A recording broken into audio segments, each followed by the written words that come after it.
Y sobre esta mirada también queremos conversar a esta hora de la mañana con María Elena Bello. Ella es la ex jefa programática de Franco Parisi, ¿cierto? Porque es importante y yo creo que hay que saber qué va a pasar con ese 20% que votó Parisi, ¿cierto? Y si es verdad que van a votar todos blanco o nulo, ¿qué irá a pasar? María Elena Bello, ¿cómo está? Bienvenida, buenos días. Hola, buenos días, muchas gracias por la invitación, un placer estar acá con ustedes y un saludo a Viña del Mar y espero que ese incendio no haya llevado vidas ni nada, digamos, Ya de todo alto riesgo, controlado, ¿no? dicen en el incendio. Oiga, María Elena, Pero bueno, cuéntanos, usted como ex jefa programática de Franco Parisi, ¿qué sensaciones tienes tú de esta última semana ya presidencial que irá a pasar? ¿Es tan ganador Kast? ¿Ya está descontado que él va a ser el próximo presidente de Chile como se siente o como quieren hacer sentir en el ambiente? ¿O tú crees que existe la posibilidad que Jara dé una sorpresa? la verdad es La que por Tesorería un General tema de de la cálculo República electoral, informó que muy complejo que Kast no gane, obviamente porque se le suman los votos de Johannes Kaiser, se le suman los votos de Evelyn Matei, los propios de él, y además probablemente un porcentaje de la votación que fue directamente a Franco Parisi. Entonces, creo que el escenario de Janet Jara es mucho más complejo. Pensemos que la primera vuelta, también digamos, el rendimiento electoral de Janet Jara no fue lo esperado, fue mucho más débil de lo que se esperó. Por eso también ha estado en esta especie de última vía crucis por Chile, tratando de, ¿cierto?, recuperar, captar, ¿no?, poder estimular el voto, sobre todo, pensando un poco en lo que dijiste al inicio, cómo se comportaría este votante que al principio fue dirigido, ¿cierto?, a Franco Parisi. La verdad es que ahí hay que hacer dos distinciones importantes. Una cosa es lo que dice el partido, no es que hubo una votación a nivel partido de hacia dónde finalmente se iban a dirigir la votación a nivel militante. En ese sentido, cuando se toma una decisión a nivel partidaria como tal, generalmente son vinculantes, pero para el partido solamente, no para el votante, la otra masa, Claro. que finalmente responde a siempre este votante. Yo creo que cada vez Parisi ha ido logrando entrar más a esta masa de votantes que responde a un nuevo padrón. Recordemos que hubo una renovación del padrón electoral, en donde, por ejemplo, no sé, antiguamente había mucha más masa de mis abuelos, mis papás, ¿cierto?, que son adultos mayores. Hoy día el padrón cada vez está renovándose más y lo que está quedando desde los millennials, ¿cierto?, los nacidos en el 90 hacia abajo. Y esa masa de votantes es mucho más distinta, o sea, se comporta de forma distinta porque no responde necesariamente a una ideología propiamente tal, sino que responde a una practicidad. Ahora, María Elena, bueno, a mí que me gustan los números, yo creo que a usted también le gustan los números, ¿cierto? Mira, yo hice un ejercicio el fin de semana, muchos me retaron porque me dicen, oiga, usted está más comunista que la propia Jara, pero hay que ponerse en todos los lados. Mira, le voy a pedir a la sala de dirección que me vaya cantando, me vaya sumando los siguientes números britos. Mira, en la primera vuelta de la elección del 2021, en la vuelta que sacó 25% Gabriel Boric, José Antonio Kast saca un 27,9% de los votos.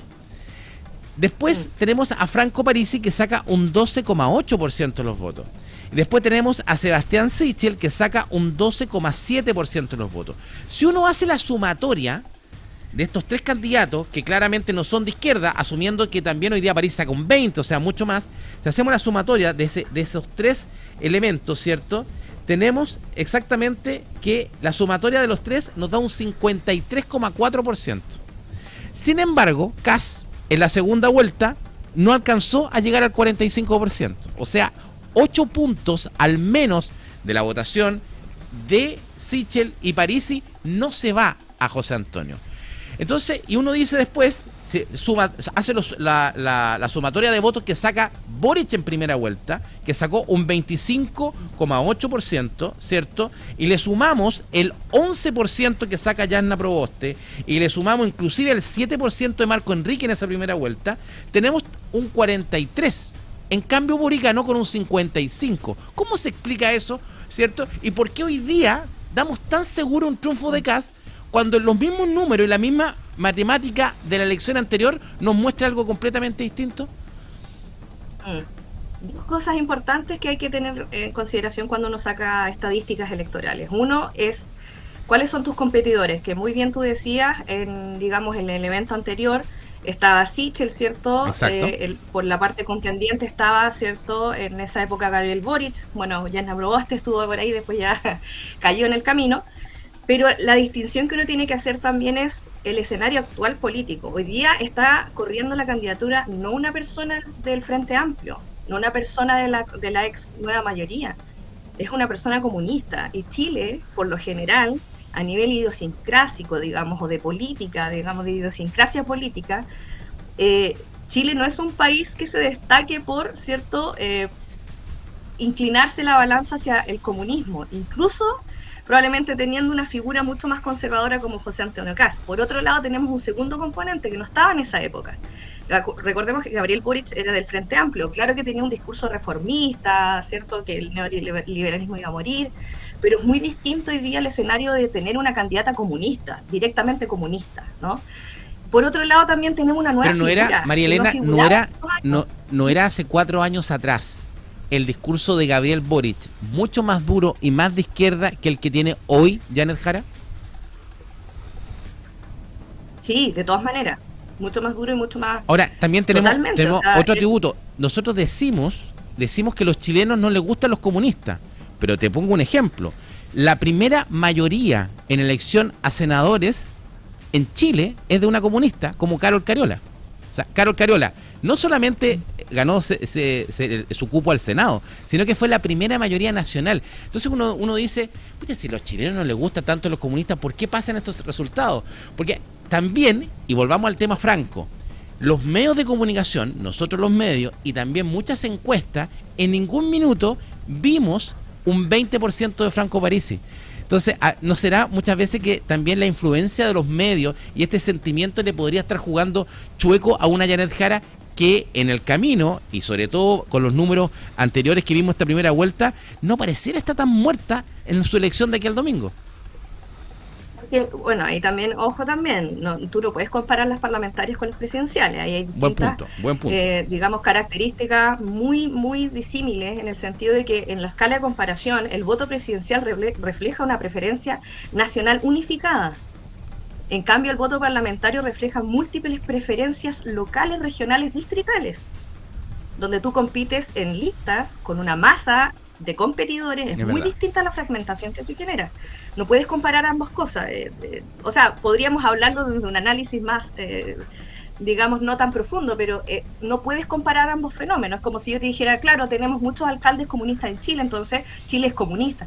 No, ojo, cuando se trata de una elección presidencial en donde la gente siente que su proyecto de vida, el proyecto de vida nacional, por lo tanto el propio, está en juego, es muy distinto cuando se escoge parlamentarios y alcaldes, en donde tú le preguntas a la persona, ¿tú entiendes lo que hace un parlamentario? Muchas personas te van a decir que no, pues no saben qué hace un diputado. No, o sea, yo tengo que votar, te fijas, porque es una obligación. Entonces, primero hay que tener esos resguardos, lo digo como obviamente cientista política, y por otro lado tenemos un factor muy importante, que es un nuevo peso electoral que sería Johannes Kaiser. Recordemos que Johannes Kaiser estuvo, digamos, más atrás que Franco Parisi, pero, digamos, era la primera vez que se tiraba, digamos, presidenciales. Entonces también el rendimiento que tuvo no fue menor. Y ese voto de Johannes Kaiser, el votante Johannes Kaiser, entre comillas, porque yo no hablo del votante libertario, votante Johannes Kaiser, es un votante que por ningún motivo va a cambiar su voto. O sea, es muy difícil que un votante Johannes Kaiser cambie su voto, no así el votante de Franco Parisi. Exacto. O sea, ¿tú crees, por ejemplo, ¿tú crees que el votante de Parisi y el votante de Matei podría haber fuga a Jara, sí o sí? Ahora, ¿y en qué porcentaje? Fuga, eso es lo que nunca subimos, fuga nunca vamos a saber. Y fuga nulo blanco. Yo creo que vamos a ver en segunda vuelta un nulo blanco, digamos, con mayor presencia. Yo creo que puede alcanzar los 2 dígitos. Chile generalmente el nulo y el blanco ha estado en un promedio entre 2 a 4%. Esta última, cierto, la primera vuelta estuvo más o menos también a una pequeña alza, pero probablemente en esta segunda vuelta vamos a ver una alza mucho mayor en materia de nulo blanco, porque finalmente ahí hay una discusión bien profunda, de que hay gente que dice, bueno, si tú votas nulo o blanco estás desperdiciando tu voto, porque tienes que ir a algunas dos opciones, y en realidad siempre yo lo explico a las personas cuando me preguntan, la capacidad democrática de elegir no necesariamente tiene que ver con elegir opciones que están, sino también elegir no esas opciones, digamos. No sé si me entienden. Sí. O sea, elegir finalmente una tercera forma, que sería el nulo blanco, también es una forma de elegir y decir, obviamente como elector, no estoy de acuerdo con estas opciones, porque finalmente un sistema electoral como el nuestro, muchas veces la capacidad que tiene, ¿no?, de ir brotando o de ir levantando candidaturas presidenciales, muchas veces no son de forma tan democrática como lo pensamos, mucho más elitista. O sea, la preselección en partidos es muy elitista. Entonces esta figura de Franco Parisi de alguna forma rompe, ¿no?, ese fenómeno y obviamente engancha muy bien con esta, digamos, corriente de personas que no están de acuerdo con este elitismo político que finalmente... porque al final las personas, muchas sienten que izquierda-derecha, no sé en qué me va a cambiar la vida, ¿te fijas? Porque eso no llega a mi cotidianidad. Ahora tú hablabas... Entonces ese es un gran problema. Estamos con la cientista política María Elena Bello, ¿cierto? Es jefa programática de Franco Parisi, conversando justamente del efecto que podría tener este voto nulo y blanco de segunda vuelta. La diferencia de personas votantes que votaron en la presidencial del 2021 en la segunda vuelta, en comparativa a la presidencial de esta primera vuelta, es bastante. En la presidencial del 2021, cuando se enfrenta Boris con Kast, votaron 8.200.000 personas. ¿Cierto? Esos fueron los votos válidamente emitidos, donde hubo prácticamente menos de 100.000 votos blancos o nulos, menos de 100.000. O sea, en la primera vuelta presidencial de este año votaron 12 millones de personas. Estamos hablando cerca de 12, casi 13 millones, porque entre votos blancos y nulos hubo prácticamente 500.000 y esos 500.000 votos blancos y nulos, teniendo en cuenta que habían 7, 8 candidatos, o sea, era bastante, y así hubo prácticamente 142.000 votos blancos y 360.000 votos nulos. Válidamente emitidos 12.900.000. O sea, estamos hablando que prácticamente 5 millones más de votantes que la elección presidencial anterior van a votar este domingo o votarían este domingo. Y esos prácticamente es el desconocimiento de por dónde han votado históricamente, porque ahí es donde está el punto. ¿Y por qué te quiero llevar a esa pregunta? Porque tú decías, sí, es muy cierto, Chile o el chileno es como un anticomunista o no le gusta mucho el comunismo. Pero también lo que genera José Antonio Kast no es ese tema autoritario, este tema como inclusive más militar, ¿cierto?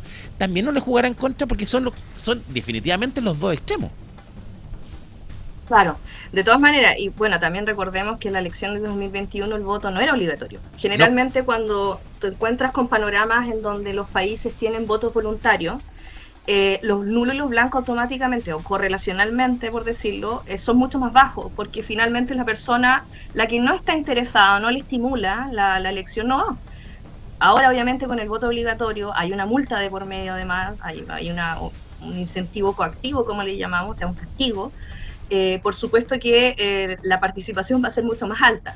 Ahora, claro, yo creo que ahí hubo una estrategia bastante, yo diría bastante astuta por parte de José Antonio Kast con Johannes Kaiser. Recordemos que José Antonio Kast con Johannes Kaiser van en bloque, fueron en bloque parlamentario, ¿cierto? Sacaron, digamos, un buen rendimiento parlamentario. Por lo tanto, ¿qué es lo que yo pude observar y lo que uno puede analizar también externamente como parte de la competición, ¿no? Es que la figura de Johannes Kaiser sirvió mucho a José Antonio Kast para hacerlo parecer o presentar como menos una persona mucho más mesurada, exactamente, de lo que realmente podría llegar a ser. Recordemos que antiguamente cuando fue Boric versus Kast, Kast no estaba con nadie más, o sea, Kast era la figura más conservadora. Hoy día la figura más conservadora es Johannes Kaiser. Y eso obviamente, ¿qué genera frente a la percepción ciudadana?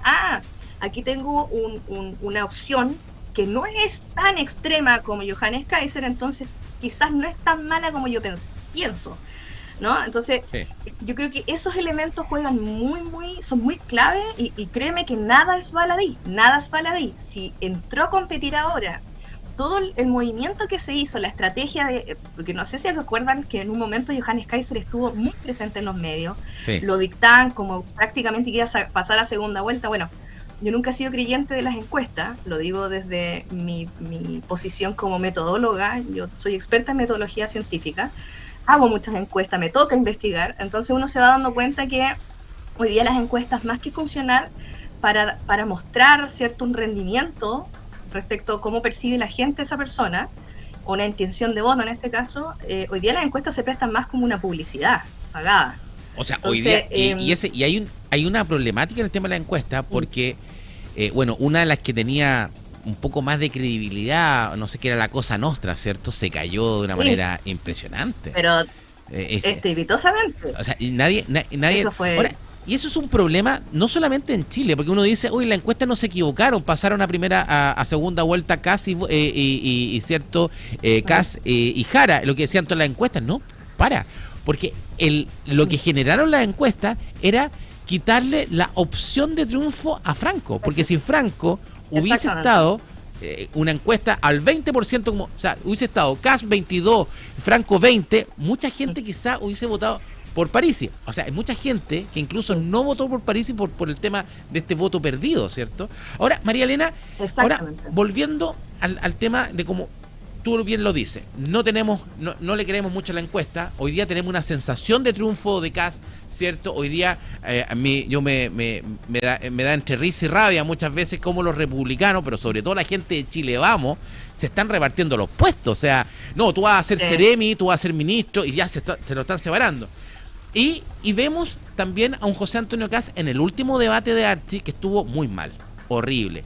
¿Tú crees que los debates pueden marcar un cambio en la tendencia del voto? ¿Existirá gente que por un debate pueda decir, no, yo voy a cambiar el voto, antes votaba Kast, ahora voto Jara?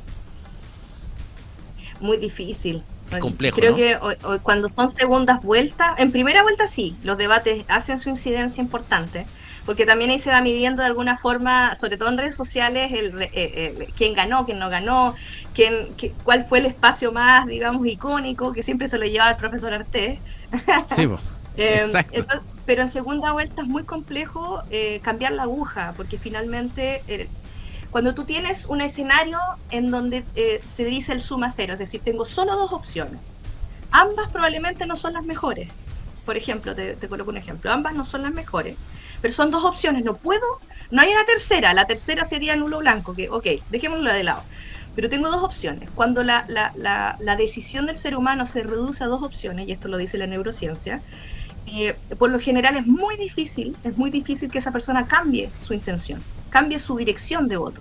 Es muy complejo, porque son dos solamente, no hay más, no hay una diversidad, una gama de opciones, por lo tanto, la persona se aferra mucho más a su opción primaria, que en este caso la gente que votó Kast va a seguir votando Kast, y probablemente la gente que está indecisa o va a votar nulo blanco, pero también algunos probablemente se vayan a José Antonio Kast, otra minoría se va a ir a Janet Jara, y ojo, yo no digo que José Antonio Kast tenga todo ganado. Yo creo que en la política siempre es como cuando uno dice, antes de la puerta al horno se quema el pan. ¿Cachai? Sí. La política es igual, puede tener unos grandes cambios, pero yo lo veo bien difícil en segunda vuelta, es muy complejo. Muy difícil que pierda Kast, pero no es imposible, si ese es el punto. Bueno, exactamente. El 49,23% de las personas en primera vuelta no votó ni Kast, no votó Jara. El 49,23%. Estamos hablando que si votan 13 millones de personas es prácticamente la mitad. O sea, estamos hablando efectivamente 6,5 millones de personas que en primera vuelta no votaron por ninguno de los dos candidatos y ahora van a tener que votar al menos por uno de los dos. Va a estar interesante, María Elena. Ahora, podría acompañarnos en el REAC esta noche. A ver, ahí si nos ponemos con el equipo de producción para que nos acompañe, porque va a ser largo el debate, 2 horas y media. Yo pensé que era más corto. Sí, no. Y de hecho, bueno, como sabemos todo, lo que tú decías es muy cierto. José Antonio Kast, los desempeños en debate son muy débiles, por eso también de alguna forma lo mantienen guardado, tratan de que vaya a cosas muy puntuales, porque ese es su gran talón de Aquiles. El gran talón de Aquiles de José Antonio Kast, perdón, es la incapacidad, creo yo, de argumentar sus propias propuestas. Le cuesta mucho cuajar eso, entonces finalmente Jara aparece de alguna forma como uno atacando los dos, comiéndoselo vivo, no piensen mal, Sí. obviamente, la audiencia, sino que comiéndoselo vivo en el sentido de que, chuta, le dio paliza. Pero claro, ahí, querido, hay una cosa muy importante que no podemos perder de vista, que va acompañando los números. Es también cómo las personas, de alguna forma, tomamos decisiones. O sea, yo creo que Chile hoy día está en una etapa, psicológicamente hablando, muy de la necesidad de la sobrevivencia ciudadana, es decir, en donde la persona coloca muchas veces, por ejemplo, el eje seguridad, economía, como ejes primarios de decisión de necesidades humanas, de necesidades familiares, y eso incluso puede hacer que la persona arriesgue derechos, te fijas, solo por el hecho de mantener una seguridad y la economía. Entonces estamos en ese plano, un plano muy de sobrevivencia, psicológicamente hablando. Mira, ese Y eso punto que también tú... le agrega un... Sí, ese Sí. punto que tú acabas de comentar, Malena, lo hemos comentado con nuestro próximo invitado, que lo vamos a comentar, con Maximiliano Duarte, que es el director de estudio de la Fundación Piensa. La Fundación Piensa hizo una encuesta acá en la región de Valparaíso, donde justamente ese punto que tú acabas de decir, cierto, es relevante. Hay mucha gente que está dispuesta hoy día a ceder ciertas libertades que uno puede tener en el día a día para poder obtener quizá mayor seguridad y mayor estabilidad. Yo creo que es muy delgada esa línea. Oiga, María Elena, un gusto, un placer. Ojalá que nos volvamos a encontrar hoy día en la noche a las 8:30 para que hagamos el rack, para que nos acompañe un ratito, ¿le parece? Perfecto. Encantadísima. Ahí lo vamos a comunicar con Matías para que nos acompañe también en la noche. Muchas gracias, María Elena Bello, ex jefa de programática, por estar con nosotros en Pura Noticia. Cuídense, muchas gracias, nos vemos. 9 de la mañana con 6 minutos. Va a estar interesante el debate. ¿Ve? Todo dice, ya dan por ganadora Cas. ¿Sí? ¿Cuánto va la apuesta? ¿Tenemos casas de apuesta, Brito? ¿Qué dicen las casas de apuesta internacionales? Vamos a comerciales y volvemos. Que lo que dicen las casas de apuesta internacionales sobre lo que va a pasar este domingo en Chile. ¿Ganó Cas ya? ¿Ya está ganado? ¿O Jara puede sorprender? Comerciales y seguimos.